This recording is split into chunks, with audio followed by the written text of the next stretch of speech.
Hi viewers, ఈరోజు chilli sauce ఎలా తయారు చేయాలి, దానికి కావాల్సిన ఐటమ్స్ చూద్దాం. మనం ముందుగా పచ్చిమిరపకాయలు పావు కిలో ఫ్రెష్గా కడిగి ఒక క్లాత్తో తుడుచుకోవాలి. అరకప్పు పంచదార, టేస్ట్కి సరిపడా సాల్ట్, అల్లం వెల్లుల్లి ఉల్లిపాయ, 2 బంగాళదుంపలు, దాల్చిన చెక్క, లవంగం, స్టార్ ఫ్లవర్, జీలకర్ర, ఎండుమిర్చి. ఇప్పుడు చిల్లీ సాస్ ఎలా తయారు చేయాలో మనం ఇప్పుడు చూద్దాము. పచ్చిమిరకాయలని ఇలా ముక్కలుగా కట్ చేసుకొని ఒక ప్లేట్లో పెట్టుకుందాము. ఈలోపు మనం బంగాళదుంపలు కూడా స్లైసెస్గా చిన్న చిన్న పీసెస్గా కట్ చేసుకుందాము. బంగాళదుంప ముక్కలు కూడా ఇలా పీసెస్గా కట్ చేసుకుని ఒక బౌల్లో పెట్టుకుందాము. ఇందులో మనం పచ్చిమిర్చి ముక్కలు వేసేసుకొని ఉడికించుకుందామండి. ప్యాన్లో ఆల్రెడీ కట్ చేసుకున్న బంగాళదుంప ముక్కలు కూడా వేసేసుకుందాము.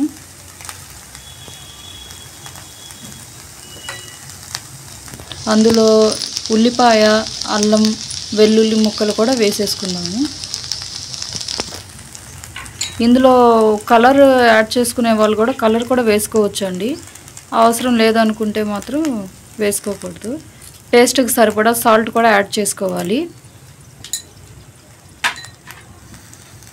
ఇందులో మనం లవంగం, స్టార్ ఫ్లవరు, జీలకర్ర, దాల్చిన చెక్క ఇవి కూడా వేసేసుకుందాము.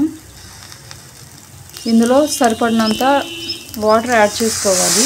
ఎక్కువ కాదండి, కొంచెం యాడ్ చేసుకోవాలి మనకి పచ్చిమిరకాయలు ఉడికేంత వరకు.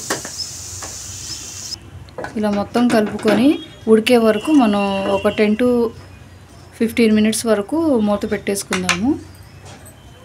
ఆల్రెడీ మనం పచ్చిమిర్చి ఇవన్నీ మనం ఉడకబెట్టుకున్నాం కదండి.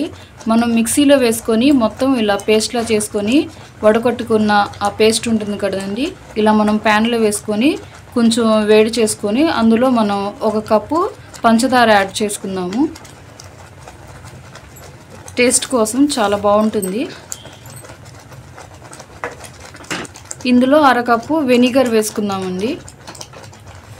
వెనిగర్ వేసుకొని మొత్తం మిక్స్ చేసేసుకుందాము.